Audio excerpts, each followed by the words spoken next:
The moment you stop challenging yourself is when you're stunting your own growth. So make mistakes, keep learning. Welcome to the Food Grads Podcast, the podcast that takes you on a fascinating journey into the hearts and minds of the amazing people who work in the food, beverage, and agricultural industries. My name is Veronica, and I am a PhD candidate studying fat-based food emulsions. On this podcast, we share insights from professionals at all stages of their careers, find out what they do, why they do it, and how they are changing the food world one day at a time. So no matter what your passion is, there's always something for everyone in food, and we'll help you find it. Hello everyone, welcome back to the Food Grads Podcast. Veronica here. On today's episode, we are talking about growing a career in food safety, what a day in the life of an FSQA coordinator/supervisor looks like, and skills recommended to do well in a career for food safety. Our guest today is Neha Mehta, Food Safety Quality Assurance Compliance Coordinator/Supervisor at Maple Leaf Foods. Maple Leaf Foods is a leading consumer protein company making high-quality, innovative products under national brands including Maple Leaf, Scheiders, and Lightlife. Neha graduated from Centennial College, and after graduation, she has worked as both a QA technician and as a QA supervisor. Throughout her career, Neha has learned to be a master of all trades and find solutions whenever an obstacle is encountered. She is now passing on those teachings through her passion of growing and developing fresh graduates into strong, quality professionals. This episode of the podcast is powered by Careers Now. Careers Now is Food and Beverage Ontario's multi-year workforce development initiative that is connecting students and job seekers with employers in Ontario's food and beverage processing industry for exciting career opportunities. Check out careersnow.ca for more information on exciting jobs, career information, industry mentors, and training opportunities for professional development. Hello, Neha. How are you doing today? Hi, Veronica. I am amazing. I'm glad it's Saturday. I have nowhere to be except airport. I'm going to pick my parents up. They're visiting me, so I'm looking forward to that. What a perfect way to go into the weekend. I mean, I know from geographical location that it's not too far from the airport, and it's looking like it's going to be a really nice weather weekend. So I'm happy. It does. I'm happy that we're going to be able to hopefully start off even better, and we're going to be able to share some knowledge. So thanks for coming on the show. Thank you for having me. I'm going to let you take it away. Would you be able to introduce yourself to our audience and what you do? Yeah, for sure. So, hi, my name is Neha Mehta. I've been an immigrant in Canada for the past 6 years, and I came in Canada January 2016, and I just have had a roller coaster life ever since, being on my own in my early 20s. As soon as I graduated for the course that I'd come into Canada for, I had decided that I wanted to do something in the food industry, which brought me as a quality individual on the food manufacturing front. I have had various roles, starting off as a QC technician and then working my way up to a QA team lead, and then a QA supervisor, and now an FSQA compliance coordinator with Maple Leaf Foods. And that has been my journey pretty much it.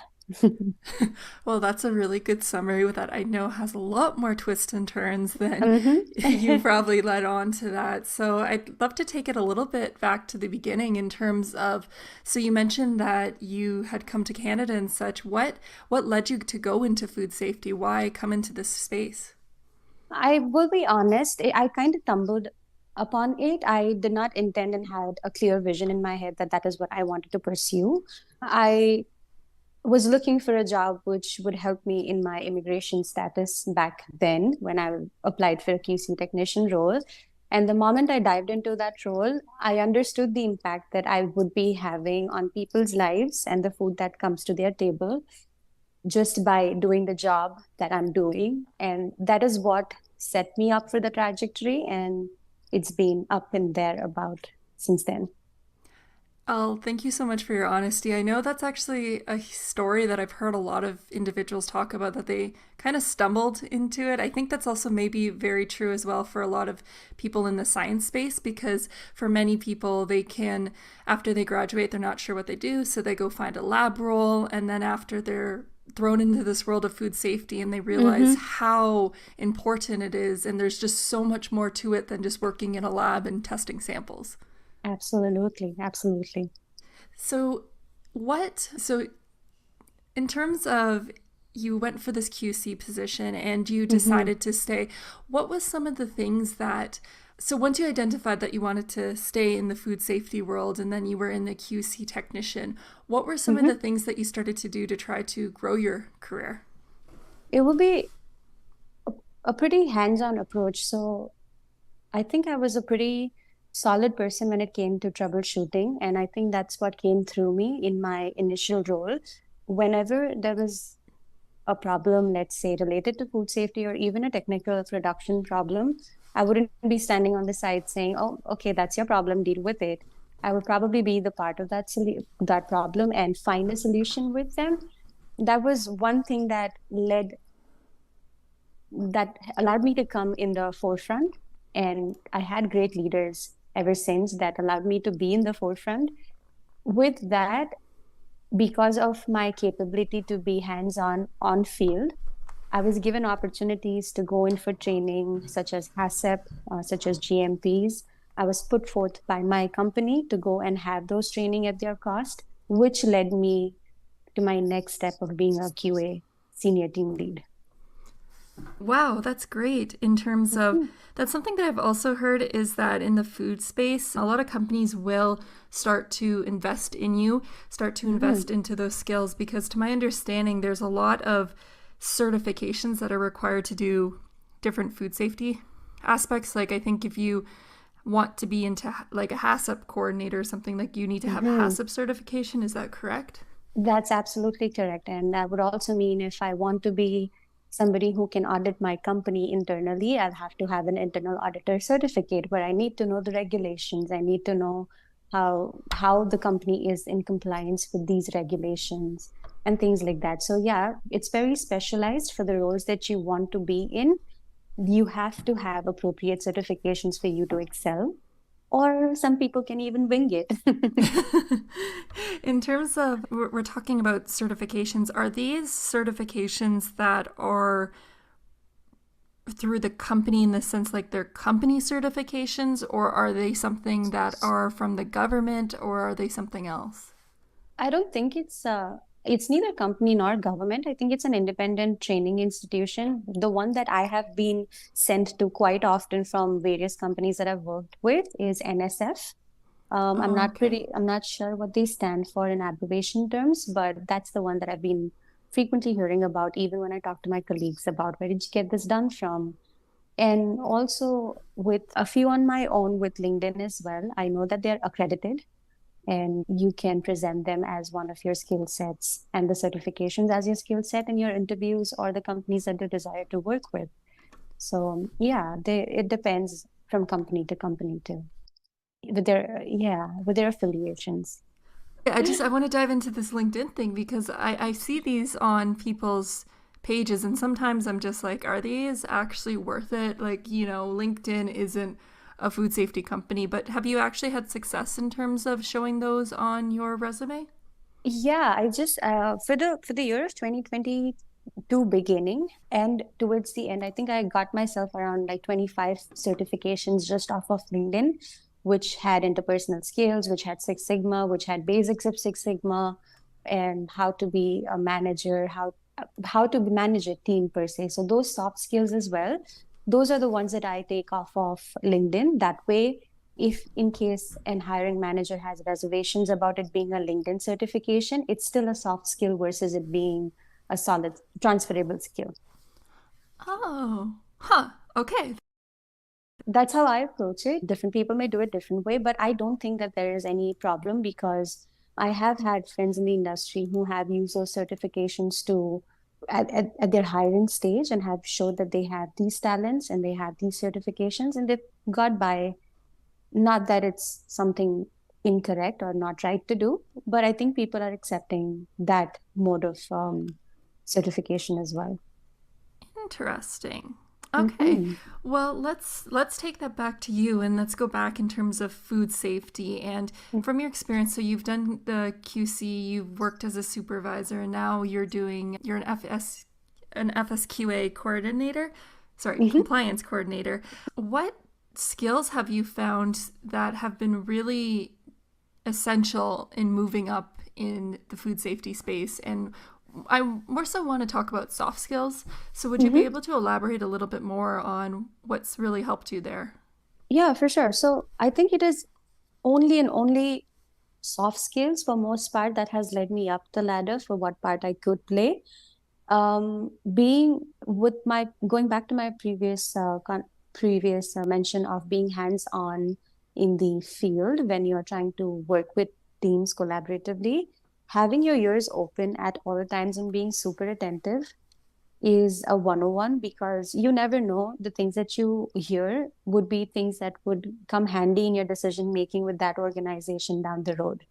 Because people know different things, people's values and skill sets are very different on field.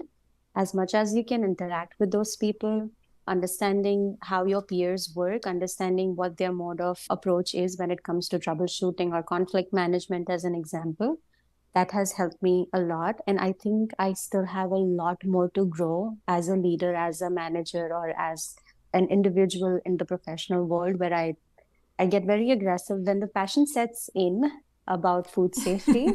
I think I'm like, no, this cannot be done. You don't understand. I know, I see what you cannot see. I see the organisms that you cannot see. It's so passionate. And I think I failed to come through as an individual who is capable to be a leader just because I'm super passionate. So yeah, being composed, and that comes with experience. And I'll be honest, the peers that I'm meeting now have been in the industry for 30, 40 years. And it took them that long and that many experiences to be grounded and calm and secure in their space, right? So Mm-hmm. do not be hard on yourself. Um, Develop your soft skills, your people skills. Small talks can go a long way. Asking somebody a simple question as "How was your weekend?"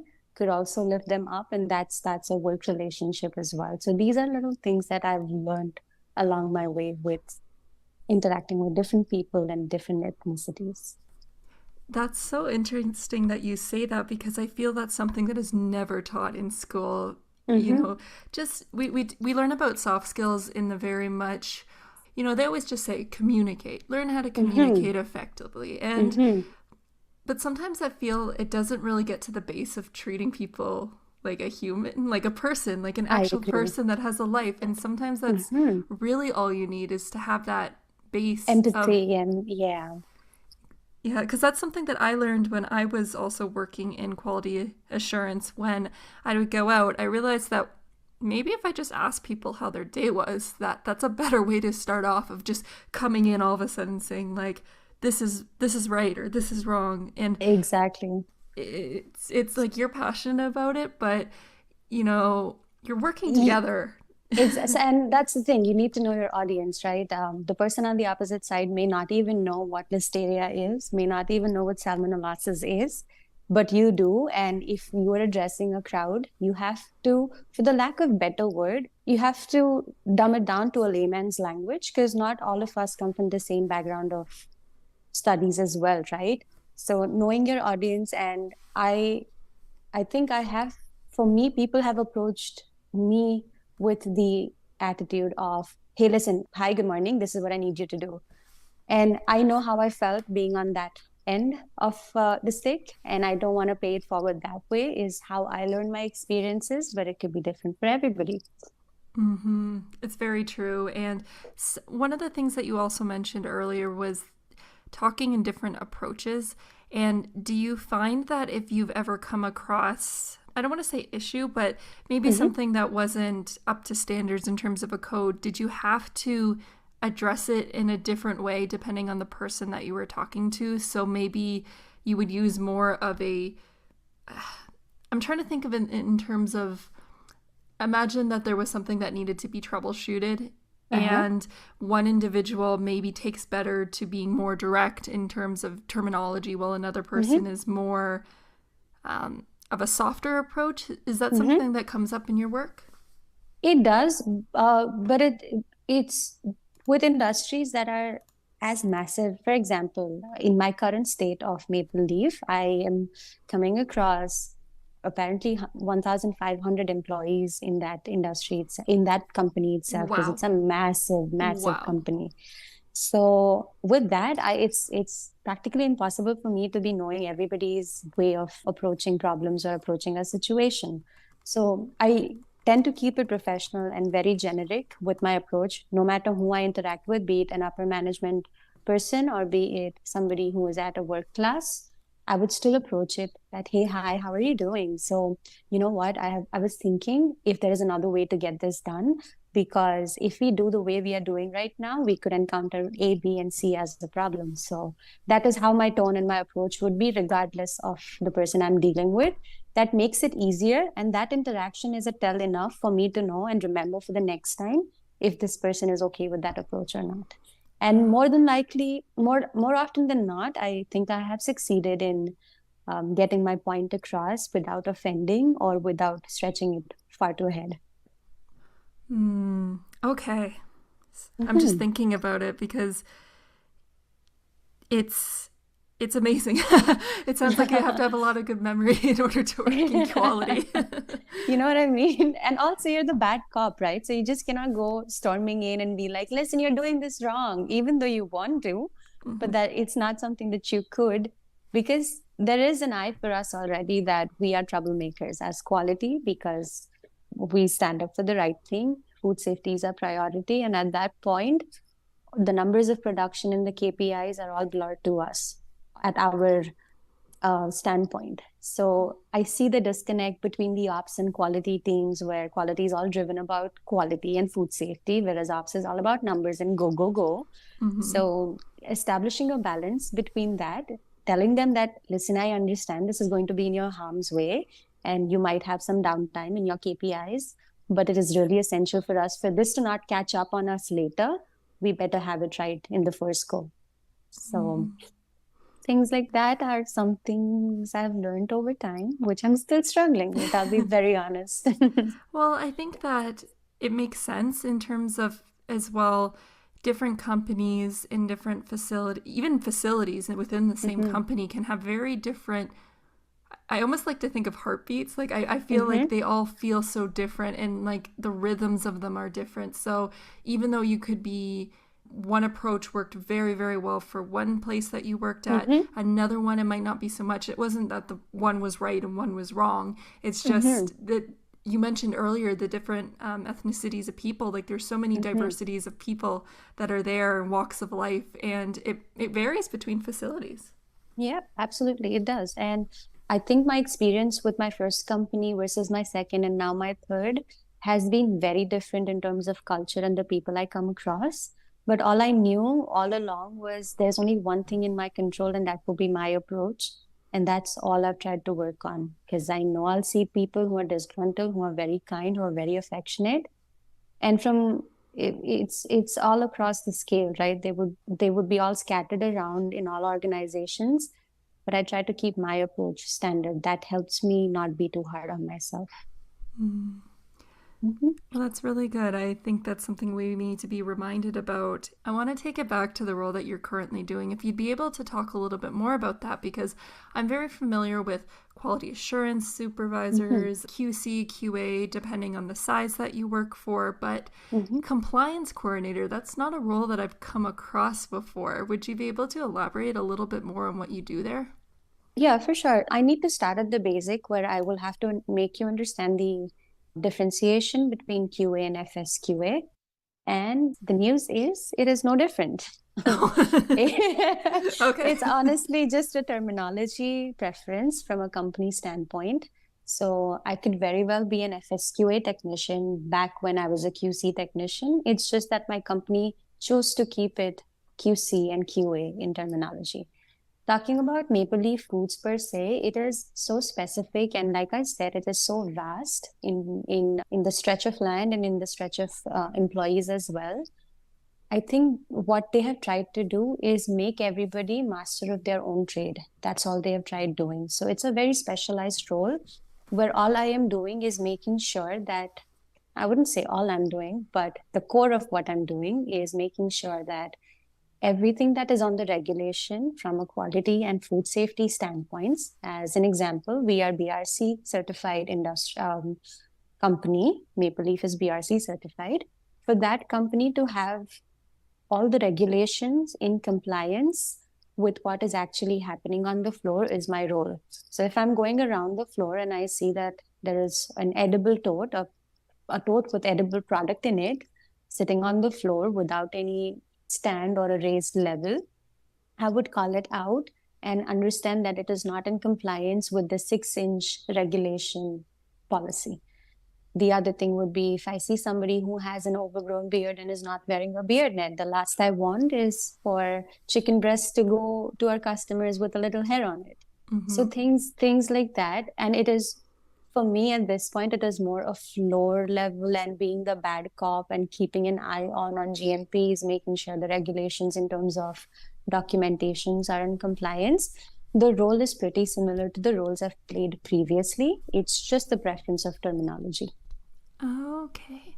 I guess that would make sense in terms of once you get to larger companies, there's more specialization. So you have to have more specialized roles, even titles, I should say, even though you might do the same things at other companies. Because, of course, if you're out on the production floor, just because you have this title doesn't mean that someone else can't mention, oh, you're not wearing your beard net properly or something like that. Exactly. And honestly, this is how we lead in the industry and keep saying that GMP and food safety is not just quality's responsibility.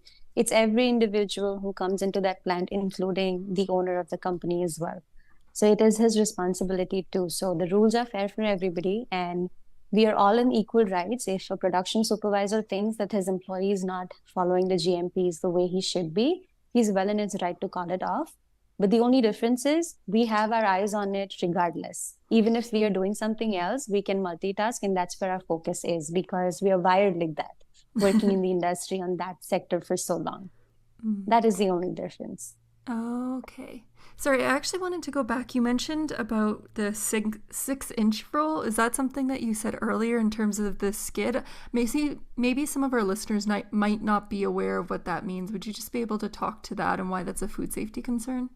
Yeah, for sure. So let's narrow it down to something as simple as a restaurant. We've all been to a restaurant, and let's say I'm gonna go wash my hands. Along the way, in the pathway to from my seat to the washroom, there is a passage. And there was once a situation where I came across them keeping the utensils that they cook in directly on the floor of the passage that leads to the washroom. So would that sit right with you in the vision of it itself? It wouldn't. No, It definitely is not. no different for a company standpoint. If there is something that is edible, it's something that is consumable anywhere in the process later. It has to be one stored in an edible container, which we have a color coding policy. For example, red would be everything that's garbage and inedible. Okay, anything that is stored in a red container would be all garbage. But anything that's stored in a white container is consumable in the process or consumable directly to consumers. So stuff like the items like that cannot be sitting on the floor directly. They have to be sitting on kid, if not a stand, which is 6 inch above the floor level. Okay. Wow. Okay. That makes Mm-hmm. sense. No, that definitely makes sense. I like that you were able to go back and use an analogy of talking about a restaurant or something like that Mm-hmm. because I think that's a really good way to approach things that a lot of the same food safety principles that are in restaurants also apply Mm-hmm. to just manufacturing now. Of course, you add the manufacturing spin onto it, but think about a restaurant. You want it to be clean, you want everything in its place. You don't just store Exactly. things. You wouldn't store a pot on the floor. You Mm-hmm. put it elevated. Okay. And we can use the same analogy to understand the food safety principle of segregation as well. We make sure that the meat is different, is segregated well from the vegetarian varieties on the menu. And that is how they are served. So it is no different for the food industry, but also that species are also segregated enough if it calls for. So if I'm having a facility that processes both beef and chicken, there has to be a very strong segregation policy to ensure that we are not cross contaminating any animal virus or any animal disease that could potentially be existing. As you speak, it sounds that you know these things so well, and I know that you've picked it up obviously as you've worked over the years. But in terms of learning this technical knowledge, do you learn as if you're in school? Do you still like take notes and do tests, or how does this type of knowledge come to you? I am a visual learner, at least for myself. I can speak for myself that I learn a lot by observing alone. I do take a lot of notes with my previous company where I've been a supervisor for 3 years. I think I exhausted 2 notebooks, is the amount of notes I've made in 3 years. And I have paid it forward and submitted that notebook to the one who was coming in place of me. That way I could pay it forward and that person could use that knowledge about that company. And also, I speak, if I am in doubt, I am also very conscious of not looking stupid. That's one thing that I have to work on and be unapologetically myself and question things that don't make sense to me. I am working on those skills. But I think I have subconsciously always tried to question if it doesn't make sense. And that has always brought more clarity and correlating it with the trainings that I give. So whenever I'm in the the quality aspect of any industry, we as quality individuals who are very well versed with concepts of quality are expected, according to regulations, are expected to pay it ahead to all the employees and tell them what GMP is, what color coding is, what food safety means, what a recall means. I have to make sure that I have to come down to a level of an employee who has never done this before and correlate that example for my audience. So I narrow it down to a restaurant example or a grocery store example where it makes sense to them at the level that they see every day. I think analogies are so good in Oh, terms yeah. of dispelling information to other people. We've been told in my PhD studies class when we were learning how to do proper presentations, and we are in a very diverse program. So we have people that are doing cellular biology, we have people who are Mm-hmm. doing food science, we have people that are doing metal science. Like, it's all over Mm-hmm. the place, and we've always been told that analogies and storytelling are the keys if you're going to get any message across, because it's Mm-hmm. something that can bring everyone together. Absolutely. Absolutely. And yeah, and it makes it more relatable. And when it is relatable, it stays longer in your head. And speaking to learning and teaching and such, because our audience, a lot of our audience is students and new graduates, I wanted to Mm-hmm. ask you, what do you think are some of the key skills or qualities that have been essential for your career, and what would you recommend for students that are currently thinking or going into food safety but they want to come out of the door strong? What would you suggest for them to do? Um, Invest in yourself at your own time too. It is not just about letting your company pay for your certifications. Invest in your own certification if you have to. Not all companies in the earlier stages of your career, not every company would invest in you because it's a fair question. Would you stick around even after we train you, or are you going to leave? That is how every company would think. So, regardless, do not wait for the opportunity to be given. Make sure you grab your own opportunity. Always be a step ahead, have foresight. If you are planning to go into an industry, talk to the peers who have been in that industry, connect to people on LinkedIn. And that is what I had. And I'm speaking all of this with personal experience of the route that I have taken in my early stages. I had connected to people on LinkedIn who have worked in reputed companies like Sofina, Maple Leaf Foods, FGF brands. Just I'm throwing names out there. Mm-hmm. Reach out to those people, and I have went as far as just asking HR a question that, listen, I was thinking, how different is FSQA from QA? And that's how I've learned all of this. So I have questioned things like this too. Would be hiring manager, would be the manager of the company, the quality manager of the company, could be production. And socially, on social media at least, and I am going to categorize LinkedIn under that for now. people are very responsive because there's lesser interface, and I think there's more confidence there, and we are all comfortable. So that's a great way to grab the benefit of social media, connect to people, ask them questions that you have, never be scared about looking dumb or stupid. The certifications that I could suggest would be HACCP, GMP, Internal Auditor, PCQI, and that should be a good trajectory for the start itself. If you have these in your pocket in the beginning of your career, or you're going to have a good scope of career ahead. Did you, in terms of these circulations, in terms Certification. of these, in terms of these certifications that you personally take, are these through external certification bodies? Like, how did you identify which ones or companies to go through in order to find them? Like I mentioned earlier, because I learned through my first company that I was sent for the HACCP training with NSF, ever since I even have an account with them where I have taken so many courses with them online. Because of COVID, it had become convenient as well. So I was lucky enough to grab it, and I didn't have to go. There are two ways I think you can approach it. It could either be an online training where you go through a series of training and then answer those tests and quizzes. That's one way. Or the other is if you are a person who loves sitting in a classroom and learning concepts, they have that approach available too. So for me, it was NSF. It's National Science Foundation. I just Googled it. Okay.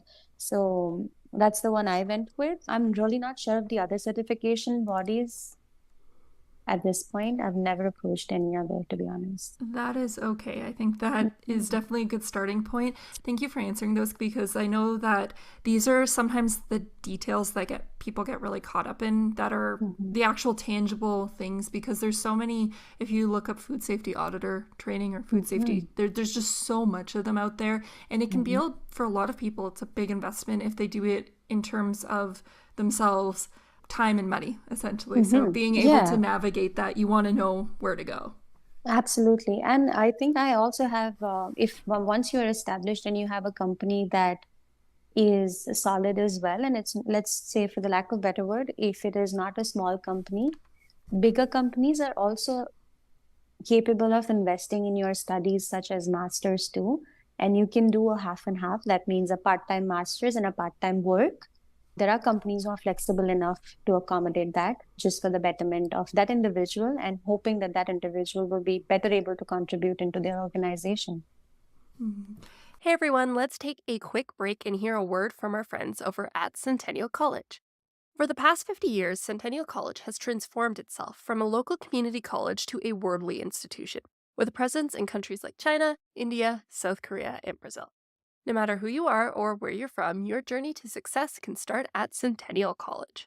Inspired by today's episode with Neha, I particularly wanted to point out Centennial's Food Science Technology program, the very one that Neha graduated from. This program prepares graduates with the skills that are applicable to a wide range of areas within the food industry. Courses include, but not limited to, quality assurance, food regulation, plant sanitation, and food safety management systems. You can even apply for their co-op option, which allows you to get work experience before you graduate. If you're interested to learn more about Centennial College and their Food Science Technology program, then head over to the Education Partners tab on the FoodGrads website and click on Centennial College, or check out the show notes to this episode. Thank you for that. Let's jump right back into the episode. And then as well, speaking to, you were mentioning about the future, or looking to the future, always being a step ahead. This is just a personal thing. Have you found that technology has been affecting your role in terms of, I don't want to use the buzzword, but things like AI and those types of things, automation? Is technology becoming a bigger role in your career, or is we know about where they come from the scientific perspective, but new technologies are being added every day. Have you found, as you've been working, that how your role looks like is changing with technology changes, or is that maybe a little bit more out in the future? Yeah, I think in terms of having machinery that does things a certain way, which is consistent, which is capable of reading. So this is what I'm seeing at Maple Leaf, and I would love to share this with you guys. We have equipments which are capable of weighing out the size of the birds that are fed on the shackles, as an example, and it reads the size just by scanning it. How cool is that? Oh my God. Can you Wow. imagine that? It's not even, I mean, there must be some inbuilt scale on the shackles for sure, but there's like whole sensory laser thingy that it goes through, and it pulls out the birds that are smaller. That way they can go towards the order that needs smaller birds and smaller tenders versus the bigger breast and bigger tenders. So it is getting there where it is eliminating the worry about us having to do a size piece check, whether it's in compliance of sizes or not. So that is definitely a development, as an example. Mm-hmm. Yeah, that's more so the things that I'm interested in. I know that there's all this. Sorry. No. It's even hard for me to be able to speak clearly about even what I'm referring to, because I think that there's been so many words that in the past year have become such buzzwords, and everything's being called AI when it's not even AI. And Yeah. I do believe that technology could definitely help in food safety. I know being able, even, I know people listening might think this is crazy, but just even switching from paper to like tablets Digital. or something. Yeah. Like, I mean, Yeah. that's something that took a long time to adopt for many places, and they're still not even adopted yet. Even with Maple Leaf Foods, they are planning to switch and go entirely paperless and go carbon neutral. So their attempt is to remove any sort of documentation or paperwork that is and make it all digital. So there are companies who are also going towards that route. So it's actually very smart of you to keep up with those things. Well, that's what I mean too, and that's even why I wanted to ask about it, because I think that staying on top of things, of course, foundation knowledge is always going to be essential, and you cannot get over that. But it is a little bit exciting about where things could go in the future, and just how to get, a future with no recalls, a future with, I mean, that is a far out goal, but it's something I think should be something that people look to. Absolutely. It's direct consumption, right? Anything and everything that we put in our mouth is directly introduced into our body, and we are just probably another step away from a pandemic if something goes wrong, God forbid, right? So yeah, for sure. Exactly. And you can't get away from those types of things. Like, it's sorry, it's really interesting in terms of how scientists are trying to come up with more solutions to create better food safety solutions. And as we get better and better, better detection tools, being able to test at a smaller scale, being able to test faster, like these are the things that we think about buzzing of industries changing, like ChatGPT being able to write something, but I think it'd be pretty cool to be able to get faster sensors, or being able to eliminate food waste as well, because our technology enables us to do that. You've got me thinking now. I'm just thinking if there is something that comes up about you can detect listeria in like 3 seconds kind of a thing, every company is going to install that first thing and scan their workplace, scan their making sure there's no outbreak coming out from this company. Yeah, I mean, it's those are the things that I want some investment in people. Like, I can imagine there's tons of people working at it, but tech people, stop working about trying to make Spotify better. Come into food safety, use those skills there. I'm going to think about this all day. Thank you, Veronica. It's one of those, well, you were the one who got me thinking about it in terms of being ahead of the future in conference. And I know a lot of people just attended the IFAP, I believe it was just in Toronto. And that was very much a FOMO that I saw everyone that I seemed to know was there. And I was like, oh, I should have gone. Yeah. I think I should be getting myself into things like that too. I think I should mingle more. I'm very introvert, and that's why I find it hard to be going into sessions like these. But I think I'll work on that. And that is also a good way for our graduates to go. They can be a part of this organizations like these, meet and greets like these, where they can see their peers of the industry and build connections. For sure. And I know someone recently actually volunteered at one of these events, so they didn't even end up paying for it because they volunteered for a bit, and they were able to, still hit some of those networking events because they volunteered. That's so smart. Yeah. But I think it's good that you're acknowledging to go out to these conferences and that, but I do think you touched upon earlier, I know that sometimes people can have a lot of limitations if you're in school, even though you can make time. It can be very difficult to go out with your studies and all that, late, but using LinkedIn to your advantage, reaching out to individuals more direct, that's not a bad approach as well. But that's not something to put down. LinkedIn has also come up with, I think, e-learning on your phone. So let's say if you're going to be traveling, you can re-download those episodes, for the lack of a better word, and go through them while you're traveling and learn that. And when you are online and you have access to internet again, if you're in a subway, you can go ahead and give those quizzes and keep certifying yourself. So these are ways in which I have utilized my time. That's a really good approach with it. And coming back to you and coming back to food safety, and as you've started to grow in your career, have there been some core philosophies that you've taken, those values, those types of approaches that are the thing that you always come back to? Is there anything that you really is your North Star in terms of food safety? Yes. You are in a spot where, one, you have to make a very food safety critical decision in a situation. And two, you also want to make sure that as a company, we are not going into any losses. And in your tone in between doing the right thing and doing the right thing on another perspective. In a situation like this, what has kept me guided is knowing that food safety has its black and white, but it also has some grays. Um, as an example, I'm just going to use a random example. Let's say I have a metal detector. It is supposed to be rejecting the wands, which is what metal wands. It should be rejecting those every time I test it. My metal detector should be capable of throwing it out every now and then. Okay. Mm-hmm. When my product, which is free of metal, is going through it, and suddenly one of the box gets rejected, and it says probably metal found in this box, and that is why it is rejecting the box. Now I'm going to do my due diligence and go through it. I'm torn apart in decision making when it comes to, should I reintroduce this product? I have investigated the false reject.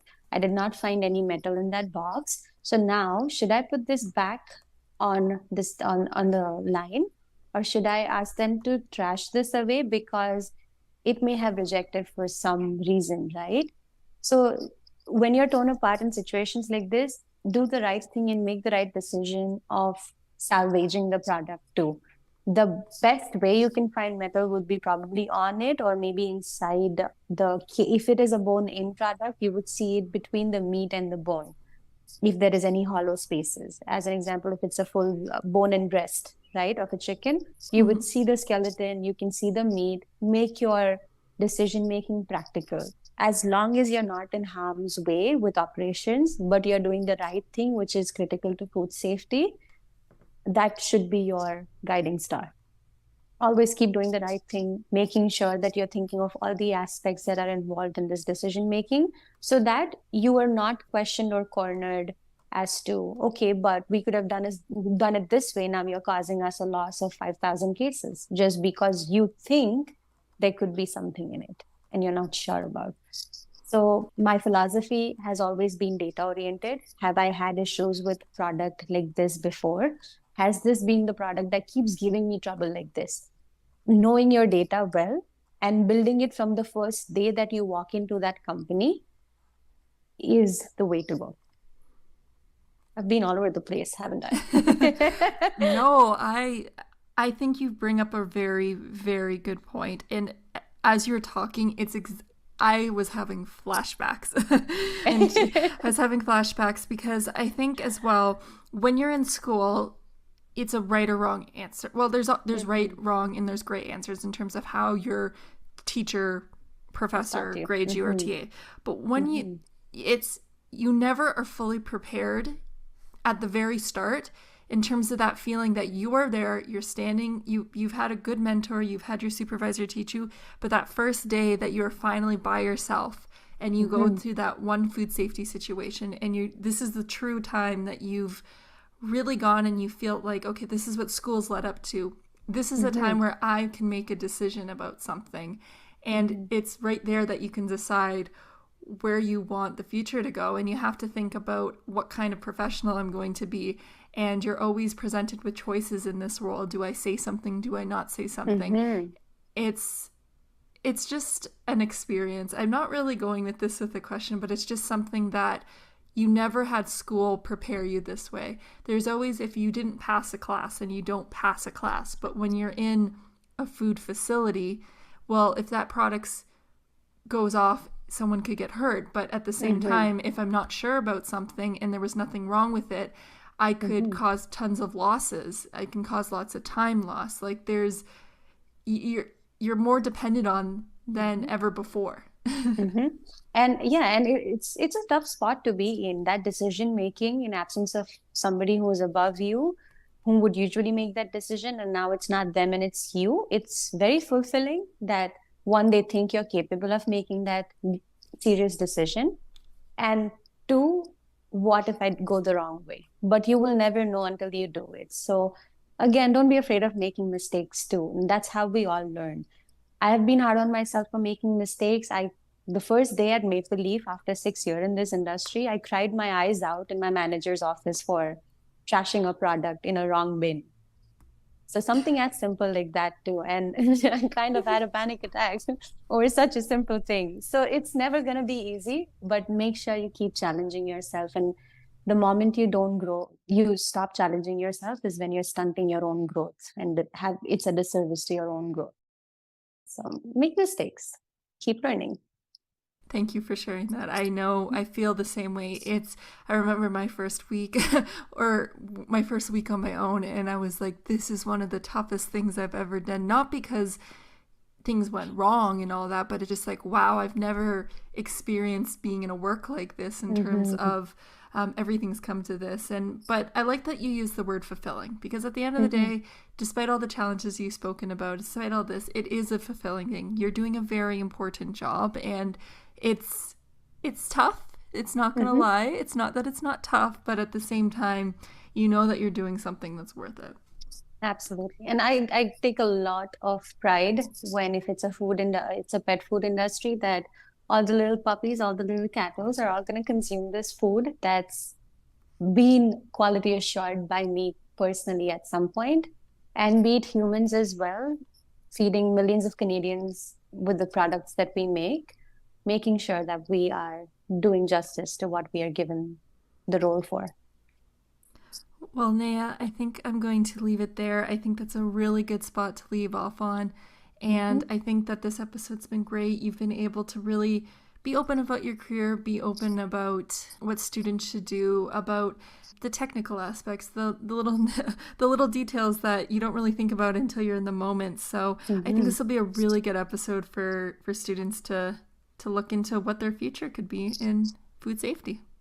I am so glad I could do this, and a huge shout out to you guys. And I wish we had these tools back in the time. I keep saying this. This is my second podcast for doing something for the fresh grads. And I wish I had something to source into like this. And a wiser Neha who could have told me that you're going to step into this, this, and this. Heads up. Well, we need more people like you coming out and sharing their stories. And you for setting that up. Thank you so much. But before I let you go, I need to ask, where can people find you? It will be LinkedIn. It could be Instagram. I'm also growing my Instagram for social media. You guys can buzz me anywhere. I can send you links for both of my profiles, and you can share them whenever you get a chance to share this podcast. Absolutely. I will make sure to link that in the show notes later on. So once again, thank you so much for coming on the show. I love talking food safety. I love sharing food safety stories and having people like you on the show. So thank you. Thank you for having me. Good luck for your PhD and your mentor big things, Veronica. Thanks so much. That was episode 77 of the Food Grads Podcast. All the notes to this podcast can be found by clicking on the Student and Grads tab on the Food Grads website. There you can find any notes to past or future episodes. If you're interested to learn more about other careers that are in food safety, or maybe you're just inspired by Neha's interview, then check out our career guide in food safety. There, in our career guides, we explore different careers in food safety. We cover what they do, what they are, and how to become one. So if you're interested to learn about that, the link will be in the description of these podcast episodes and in our show notes. Once again, thank you to our partner Careers Now for their continued support of this podcast, so we can continue to deliver great conversations like the one you just heard. When Neha first reached out to me about coming on the show, we did a little bit of a pre-conversation to get to know each other, and we instantly hit it off. And I knew that things are going to go well because we just really were able to have this great conversation, just speaking to our experiences in QA and the realities of the day-to-day in quality control. Unlike other areas of focus in the food industry like marketing or research and development, I feel that there is a lot more uncertainties with those, in the sense that you might be creating a product, let's say, and you have this market data which suggests that it'll work well, but you don't really know it. The one thing that I like about QA is that it does have a lot of certainties. If an allergen is present on a piece of equipment, then it needs to be cleaned again until the test is negative. That's the reality of it. There's no gray area. It is black and white with that. However, the uncertainties come, and where you get to really get challenged and grow and learn, and really what makes an effective quality assurance manager is dealing with the uncertainties of how to get that to happen. So what's the best way of working with a team? What's the best way of going about this plant? What works best for them? I feel Neha really brought this to life in this episode and showed how a quality assurance professional needs to have a combination of those technical skills, that technical understanding, always continuously learning, always trying to get better at it, but then also coupling it with those more soft skills. How do you communicate best to this person? What's going to work better for this shift? What's going to work better for that? I think that's a really cool aspect of the job. So overall, a quality assurance professional needs to have a combination of, yes, those technical skills and soft skills to exceed. Honestly, it was inspiring to hear her in this episode talk about how much she cares about this role. Like, you can tell that she wants to get better and she wants to make food safety a priority, make it something that she's proud of, make it something that people don't get sick over, you know? I love when people go into the details about things because it shows the realities of day-to-day life, and I think Neha is doing a great job, and I hope that with this episode she continues to inspire and inform those that are listening. Anyways, that's it for this week's episode. Thank you everyone so much for listening, and I will see you next time.